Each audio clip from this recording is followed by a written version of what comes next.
Assalamu alaikum wa rahmatullahi wa barakatuh. Ahlan wa sahlan. Welcome guys to this video. Hope you guys are having a fantastic day. This is Mukhtasar al-Qudoori. All of you guys out there who are fanatics of fiqh, welcome to you guys as well. Hope you guys have been waiting for this lesson like I've been waiting for it. So first of all, as usual guys, we're going to go through the linguistic meaning of the words, and let's just quickly knock them out. If you haven't hit the like button, subscribe button, do it now. Man ibta'a means to buy. Right, so ibta'a, to buy. Subra, we've done this before. Ta'am means food. Ala annaha mi'at qafiz. Mi'at dirham. So qafiz is a particular type of cup measurement. Mi'a means 100. Dirham, silver coin. All these words we've done before. Khiyar has a choice. Yeah, so the individual has a choice. Khiyar from the word ikhtiyar as well. Akhad al-mawjood. Mawjood means things present. Hissa, it means it's portion. Yeah, so it's portion. Min al-thamani wa in sha'a fasakha. So thaman is price. Fasakha, it means to annul, to void, to nullify. Void there. Al-bay' wa in wajadaha akthar. So wajada, to find. Ziyada, it means extra, excess. ومن اشترى ثوبا على 10 أذرع. ذراع is what we call a cubit. ب10 دراهم أو أرضا 100 دراهم. وجد أقل من ذلك في المشتري بالخيار إن شاء أخذها بجملة. جملة means the total. Total ثمن. وإن شاء تركها. وإن وجدها أكثر من الذراع. الذي سماه الذي سماه, that he mentioned. سمى يسمي تسمية, to mention. مشتري الخيار, buy. All these words, I think we've done them before, so we don't really need to go through them again. And then الخيار درهم ذراع. وجد ناقصة. ناقصة means deficient. So it means less, deficient. أخذها بحصة. حصة, we've done this before. ترك, to leave. وجد, to find. زائدة, extra. ذراع, we've done that. فسخ. الرزمة. رزمة means a bundle. Okay, so a bundle. على أن 10 أثواب ب100 درهم. كل ثوب ناقصة. Okay, حصتها. All the rest is fine.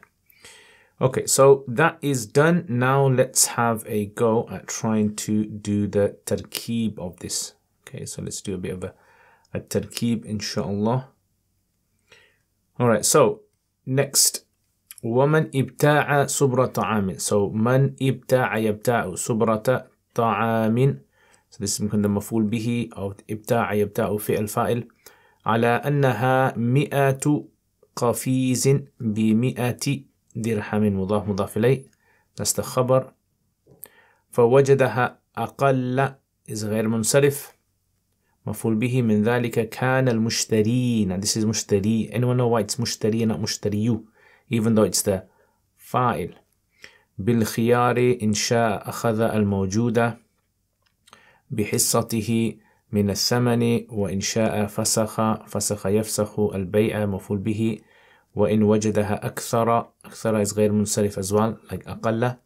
فالزيادة مبتدأ للبائع. ومن اشترى ثوبا على أنه 10 ذراع ب10 درهم أو أرضا على أنها 100 خبر ذراع ب100 درهم. فوجدها أقل أقل من ذلك في المشتري بالخيار إن شاء أخذها بجملة ثمن. مضاف مضاف إليه. جملة الثمن, total price. وإن شاء تركها. وإن وجدها أكثر من الذراع الذي سماه فعل. and who is the مفعول به. فهي للمشتري ولا خيار. لا نفي الجنس. لا خيار, there is no خيار at all. للبائع. وإن قال بئتك على أنها 100 ذراع ب100 درهم. كل ذراع بدرهم. كل ذراع بدرهم.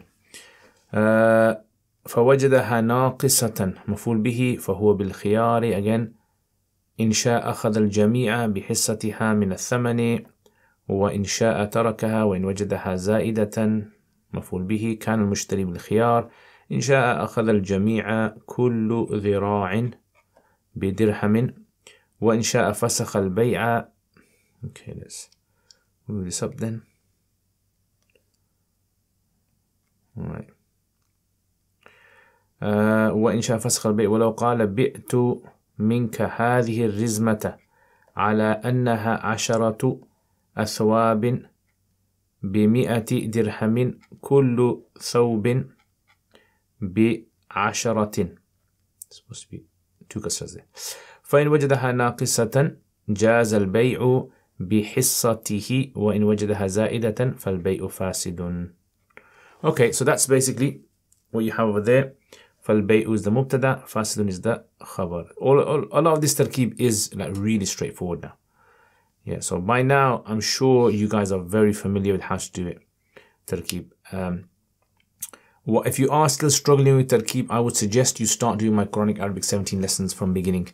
Yeah, that's a great way to start your sort of foundations with this whole idea of tarkib. Just put the lighting a bit up. All right, so let's explain this masala now. What is this masala basically talking about? What's the whole discussion about now? So this is continuing from last week. Whenever you study any Hanafi text or any text, fiqh text for that matter, what you have to understand is there are some like major principles, or you can say lessons, that they want you to understand, and they present it in the form of a masala. Masala is a question, right? So this is the sort of like solution to the question. So let's say, for example, like there is a seller, and this seller, I mean Arabic, a seller, you call him a buyer, and then there is another person who's obviously buying the item, so he's the buyer, right? So you call him a buyer. Now the seller is basically selling a heap of food, so he's got this sack, let's say, okay, and this sack is filled with some food, right, and he's got it in the back. And he's actually made a sort of like a billboard or a poster, and he's saying the deal is this, that there is 100 in this sack, there is 100 cups, and which is equal to 100 pounds. Yeah, 100 cups for 100 pounds. Now, if the buyer was to buy all 100, says, okay, I'll buy it all. I'll buy the 100 cups for 100 pounds. Now, he takes the sack and he begins to measure. Yeah, so he basically begins to measure. So 1, 2, 3, 4, and he goes on. Now, he's either going to find it, he's going to find it to be 100. If he finds it to be 100, deal is done. He owes him 100 pounds. Okay, fine. Or number 2, that's 1. Or number 2, he's going to find it to be less. So let's say, for example, it's 98 cups. Or number 3, he's going to actually find it to be more than 100. Yeah, so more. So let's say it's 105 cups. What's going to happen in all these situations? So if it's 100, 100 is done, right? If, however, it's less than 98, then what's going to happen is he's going to get the 98 for 98, but he also has a choice. The reason he has a choice, so first of all, why does he get 98 for, and then why does he have a choice? So the reason he can get it at 98 is because the guy had already mentioned 100 cups for 100 pounds. And because this item over here is what we call a fungible item. Remember I told you about fungible items last time. Fungible item. It's a fungible. In Arabic you call it dhawat. Messed that up. Dhawat. That's better. Dhawat al-qiyam. Yeah, dhawat al-qiyam. Therefore we can assume that if 100 equals 100, therefore 99 equals 99, 90 equals 90, 50 equals 50. Right? It just makes sense. So we can use that figure. But why does he have a choice? Why doesn't the 98 become binding on him? Is because his original acceptance of the deal was for 100. That's what his offer was, or ijab. Yeah, the offer. Yeah. That's what he was offering. He was saying, I'll buy that for 100. And he said, okay. Yeah. So therefore, the 100 is for the 100. And because he doesn't get the 100, even if he gets 99, he hasn't got what he offered or what he accepted. So that's why the Sharia will give him a choice, because there's no taradi there. Remember that taradi concept? There's no taradi there. Okay, what if it's more than 100? If it's more than 100, clearly then he only gets 100. Yeah. And the other 5 is going to go to the seller. Yeah, go back to the seller. That's going to belong to him. So he gets 100 and he doesn't have no choice. He has to take 100. Right? Because that's what he gets, and the offer and acceptance is now binding now. Make sense? So, man ibta'a, whoever buys subrata ta'am, a heap of food like this one over here, ala annaha mi'atu qafiz bi mi'at dirham, on the condition that it's 100 cups for 100 pounds. And over here it's mi'at dirham, 100 silver coins. فَوَجَدَهَا أَقَلَّ, and then he finds it less. Yeah, min dhalika, from that amount, 100. كَانَ الْمُشْتَرِي, the buyer, in this case, بِالْخِيَارِ, has a choice. إِنْ شَاءَ أَخَذَ الْمَوْجُودَ, he can take whatever's there. بِحِصَّتِهِ مِنَ الثَّمْنِ, حِصَّتِهِ means of its portion of the price, of the full price. The full price was 100, but because there's only 98, he can get it for that portion, which is 98. And وَإِنْ شَاءَ, and if he wishes, فَسَخَ الْبَيْعَ, he can nullify the contract. Right, this is choice. Right, so he has a choice.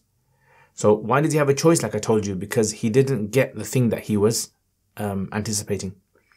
وَإِنْ وَجَدَهَا أَكْثَرَ فَالزِّيَادَةُ لِلْبَيْعِ, but if he finds it more, then he gets his 100 for 100, and the extra 5 has got to go back to the seller. He doesn't get that, because it just makes sense, doesn't it? That he was going to get 100, he got his 100, the extra 5, because it's fungible, it can easily be separated without harming the rest. Like if he takes out 5 cups, it's not going to harm the rest of it.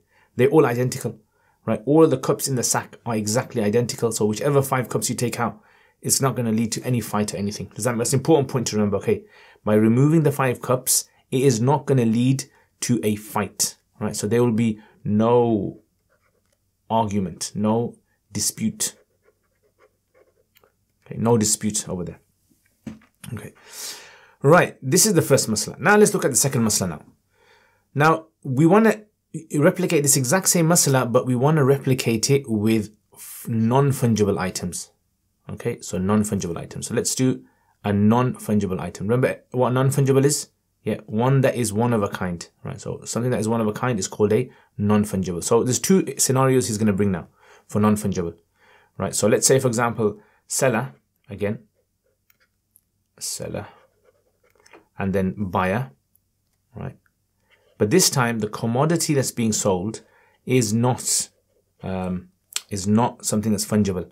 So for instance, let's say, I don't know, the commodity is, let's say, cloth.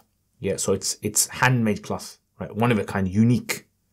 So it's a unique cloth, right? And it's got some special designs in the middle. Yeah. Yeah, I don't know. Let's make this a bit nice. You know, so it's got some like green over there, and it's got some red over there. Yeah, and it's got some, I don't know, blue over here.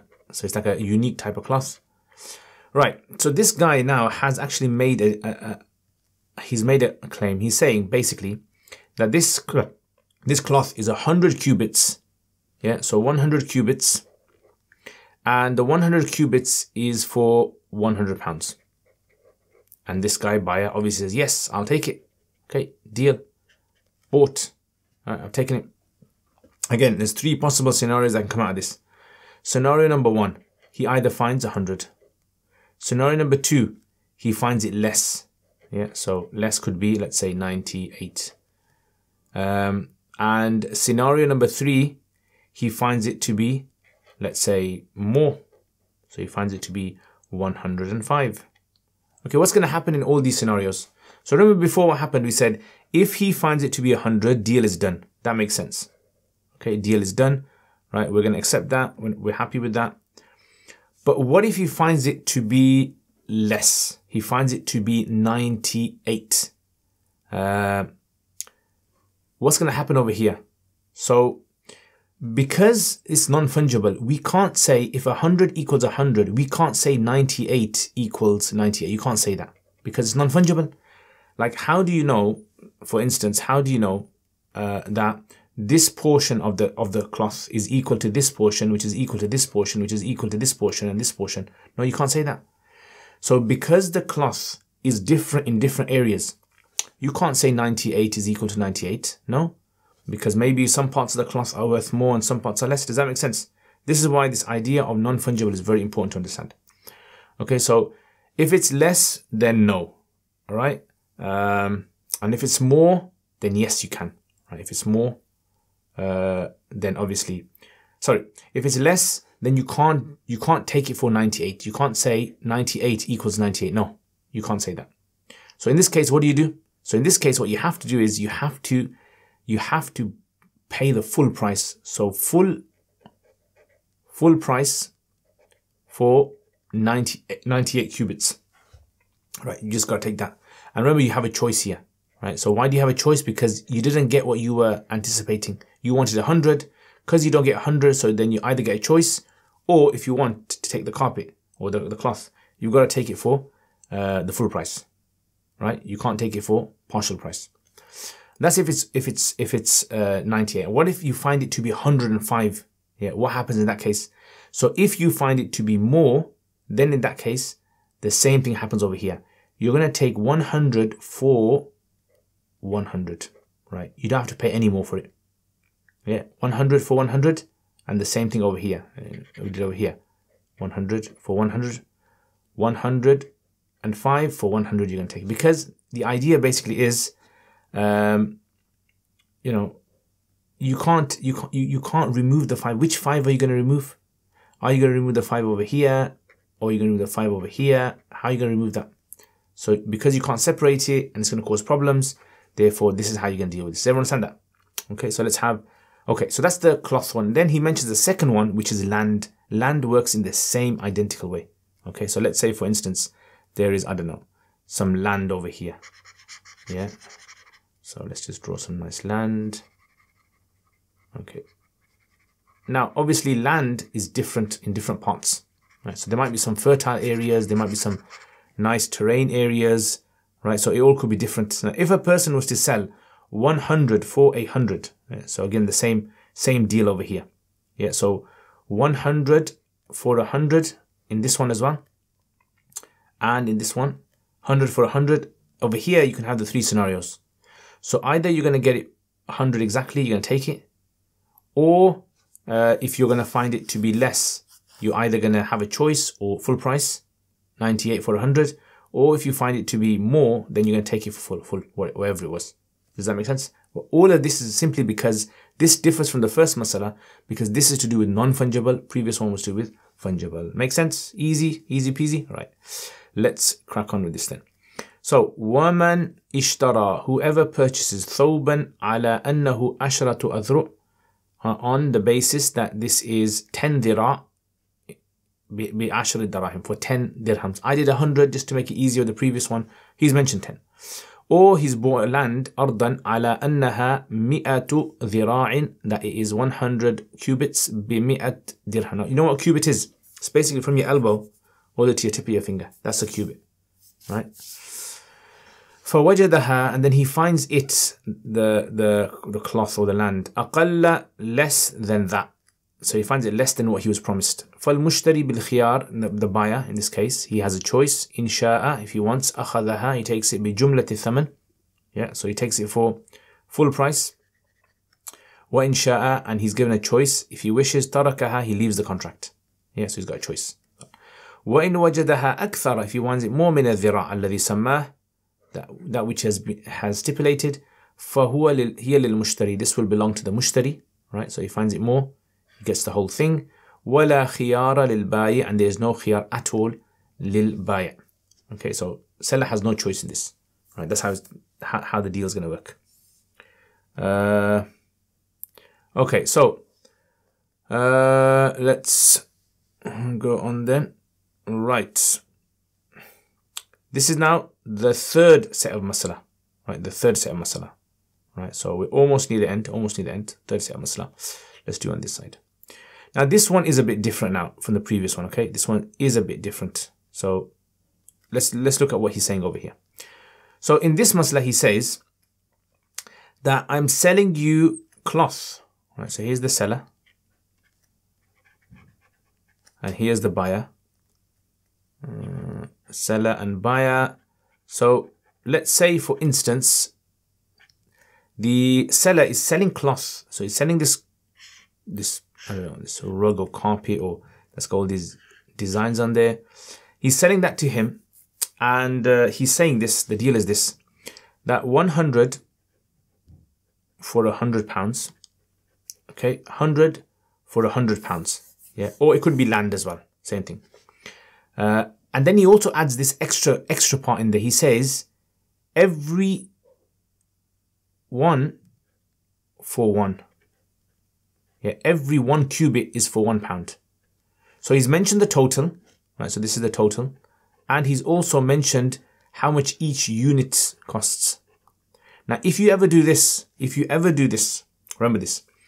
If you ever have something which is non-fungible and you give a price to each unit, basically what you've done is you've almost made it into a fungible item. You almost made it. No, it's not fungible, but you almost made it fungible. Now it can be treated as a fungible item now. Yeah, so 1 for 1. When you said 1 for 1, now we know every single one piece in here now is worth, every single piece in here is worth 1, 1, 1, 1, 1, and so forth. Whereas in the previous one, because we didn't mention the value of each one, you can't say how much each one is worth. Does that make sense? So this is why he's brought this masala to clarify this point. In other words, this masala resembles the fungible masala because you've given each unit. Whereas in the previous one, because you didn't mention the value of each unit. Make sense? Or do I speak too fast? Some of you guys saying, I speak too fast. My accent is a bit too fast for you guys. But make sense?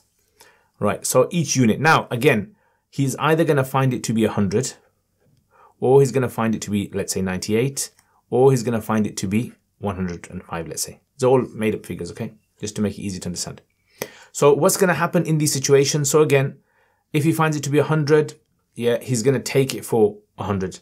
If he finds it to be less than 198, what's going to happen? He's going to take it for 98, right? Because we had already ascertained that each unit was worth £1. Therefore, we can happily say that 98 units are going to be worth 98. And what if he finds it more? So if he finds it more, he technically should just take 100, isn't it? That's what it should be. You take 100, and just like the fungible one, you minus the 5 goes to the seller. That's what it should be. But in this case, no, you don't do that. You have to take it for 105, right? You have to buy all of it. Why is this for? Because the reason you can't is because if you were to, you know, which of the 5 are you going to minus? There's going to be a dispute argument. You can't cut off the 5. So if I cut off the 5 over here, it might cause harm to the cloth. So this is why you take all of it, or you have a choice. Yeah. So if seller doesn't get anything, you either take it for 105 for 105, or you got a choice where you want to back out the contract. Does everyone understand this? Very, very straightforward, inshallah. It's going to make a lot of sense. I mean, a lot of times when people study Qudoori, I personally felt this when I first studied Qudoori. I found it very hard to understand these concepts because it was very new to me. And, you know, it wasn't really my teacher's fault or anything. It was my fault because I wasn't exposed to this. But over the years, when I became more exposed to how these transactions work, it made it easier for me to be able to explain to people now, like in a way that it makes it easier for them to understand. So hopefully, inshallah, you're going to understand with my explanation. And if you don't, inshallah, then go over it again and again. I say, وَإِنْ قَالَ, and if he says, meaning the seller, بِئْتُكَهَا, I'm selling it to you, عَلَى أَنَّهَا, that it is 100 for 100. Yeah, مِئَةُ ذِرَاء بِمِئَ دِرْهَمْ كُلُّ ذِرَاء بِدِرْهَمٍ. Every ذِرَاء is for £1. فَوَجَدَهَا نَاقِصَةً فَهُوَ بِالْخِيَارِ. He finds it to be less, yeah, then he has a choice. إِنْ شَاءَ أَخَذَ الْجَمِيعَ بِحِصَّتِهَا مِنَ الثَّمَنِ. He either takes all for what it is, 90 for 98, 98 for 98. وَإِنْ شَاءَ تَرَكَهَا. Oh, I didn't mention this today. Yeah, he's got a choice as well over here. And why has he got a choice? Simply because he didn't get the thing that he was promised. He thought he was going to get 100. Yeah, but he didn't get that. So he gets a choice. Right, so just clarify that. وَإِنْ شَاءَ تَرَكَهَا وَإِنْ وَجَدَهَا. And if he finds it to be زَائِدَة, then the mushtari has a choice, بِالْخِيَارِ. إِنْ شَاءَ, if he wishes, أَخَذَ الْجَمِيعِ. He takes all, the whole amount. Right, the whole amount. كُلُّ ذِرَاء بِدِرْهَمٍ. Yeah, so 105. وَإِنْ شَاءَ, but he still has, if he wishes, he can nullify the contract. Right? And why does he have the choice of nullification? Because he didn't get the thing that he was promised. Alhamdulillah, alhamdulillah. Right? And that's how it is. Right, last masla now. Last masla, and then we are going to finish on this. Okay. Now this last masla is a nice masla. This is, let's say for example, there is a seller. And this seller, he has this shop. I don't know if you've ever been to these kind of shops where they sell you just random items in a bundle. Right? So let's say for example, this is the buyer. That is the seller. And the seller is basically selling, let's say he's selling, I don't know, some shoes plus I don't know, a t-shirt plus a hat plus trousers, right? So you don't have a choice in which ones you take. They all just come in one bundle. So they're all wrapped up. 10 items, right? 10 items are all parceled together, one parcel. Yeah, so you have this one parcel, you have 10 items times 10. So he's selling all of this. He says, look, I'm selling this whole bundle of items, right? You don't have a choice in which ones you mix and match. You just buy the one bundle. And selling it for 10 for 10. Yeah, so 10 for 10. So 10 for 10 pounds. Yeah, so one bundle of 10 is for 10 pounds. And every single item in there has been itemized. So every single item is worth 1, 1, 1, 1, 1, and so forth. Yeah. So if there's 10, 1 equals 1. That means it's almost treated as fungible, isn't it? Yeah, it's almost like fungible now. Even though items of clothing are technically non-fungible if they are like it's random ones. Okay, so what happens? So either he finds it to be 10, then he's got to pay 10, right? Because that was the promise and he got it. What if he finds it to be 9? Then what? And what if he finds it to be 11? Then what? So if he finds it to be 9, in that case, he's going to pay 9 because it's like every item was itemized. He didn't get 10 or he gets a choice. Yeah, so he gets a choice. And if he finds it to be 11, what if he finds it to be more? Then in this case, the transaction is defective. Yeah, it's defective. Why is that for? What if he finds it 11? Well, the reason they say is because if you have, for example, like 1, 2, 3, 4, 5, 6, 7, 8, 9, 10, 11. So you got 11 items here. Which one is the 11th that you're going to omit and give back? Which one? Now this is going to cause a fight, isn't it? Because one of the guys, he's going to say, this one is the 11th. And the other guy is going to say, no, I want the 11th to be this one. This one is the 11th. So it's going to cause a fight.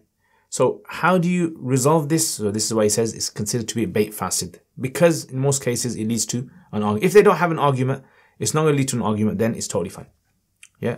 So let's have a look at this then. So, وَلَوْ قَالَ, and if he says, the seller, بِئْتُ مِنْكَ, I'm selling to you هذه الرزمة على أنها عشرة أثواب, that it is on the condition that it's 10 pieces of material cloth or clothing, بِمِئَةِ dirham, for 100, oh, I said 10, isn't it? Yeah, okay, I did 10, doesn't matter, just do that. كُلُّ ثَوْبِ عَشَرة, each thawb is for 10, and I said 1 for 1. But you get the idea, don't you? You understand the idea. فَإِنْ وَجَدَهَا, if he finds it to be ناقصة, defective, if he finds it less, جاز البيع, the contract is valid, but بحصته. Yeah, and now because he didn't get the thing that he was promised, 10, he obviously hasn't got the offer. He hasn't mentioned it here, but you'd understand it would be a choice. وَإِنْ وَجَدَهَا, and if he finds it to be زايدة, extra, so he finds it 1 extra, فَالْبَيْءُ فَاسِد, you don't even entertain the thought of that bait. That bait is fasid, right, defective.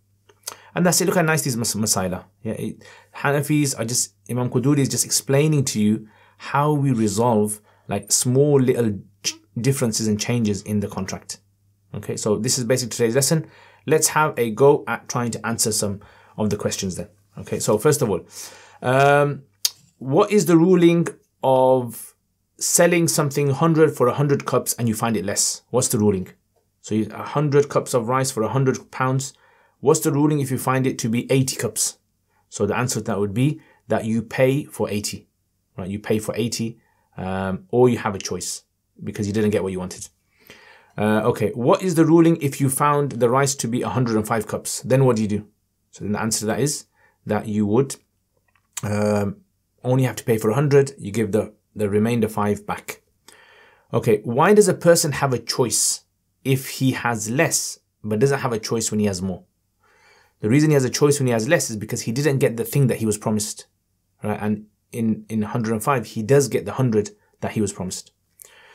Okay, why is there a difference between fungible, the same scenarios, fungible and non-fungible? Why is there a difference between them? So the response is that in non-fungible, we can't ascertain the value of each unit. So each unit that we have, we can't ascertain we know what the total sum is, but we can't say one unit is worth this much because the cloth isn't standardized or ubiquitous. Okay, what happens if you find less or more cloth? Then you have to give the full price, right? You have a choice, or you give full price. You can't deduct the price. Okay, the same scenario, but what if now we mention the value of each unit? Why is it now treated as fungible? So we said the reason is because when you give a value to each unit, it's as though you've made it into something fungible. If you make it into something fungible, then it's considered to be, each unit has a specific value. So if you find 98 for 98, you only pay 98. But what if you find it more than 100? Why is it that if you find it more than 100, that you have to pay 105, not 100? Said because if you were to deduct the 5, which 5 are you going to deduct? It's going to cause harm to the cloth. And final masala, the pack. If you buy a pack of things all wrapped together for 10 for 10 or 100 for 100, what happens in all 3 scenarios? So if you find it exactly the amount that you anticipated, you pay the full price. If you find it less, if they've mentioned the value of each item, then it's going to be treated like fungible. If they haven't mentioned the value of each item, then it's not going to be treated like fungible.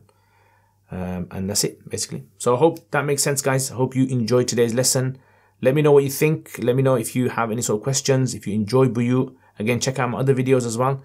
I've actually done Qudoori Buyu trade, a whole series of it, but it's not with drawings. It's not with visual aids. It's just me sitting there explaining it to students. So you can check that out as well. And that's it, guys. Thank you to all my patrons for supporting my channel. Patrons basically are the ones who allow me to be able to make these types of videos. And without you guys, it'd be very hard for me to be able to make these kind of videos. So jazakumullah khair. If you guys want to become patron, support my channel, and you like the work that I do, please consider becoming a patron. And that's it, guys. I will see you guys next time. Assalamu alaikum wa rahmatullahi wa barakatuh.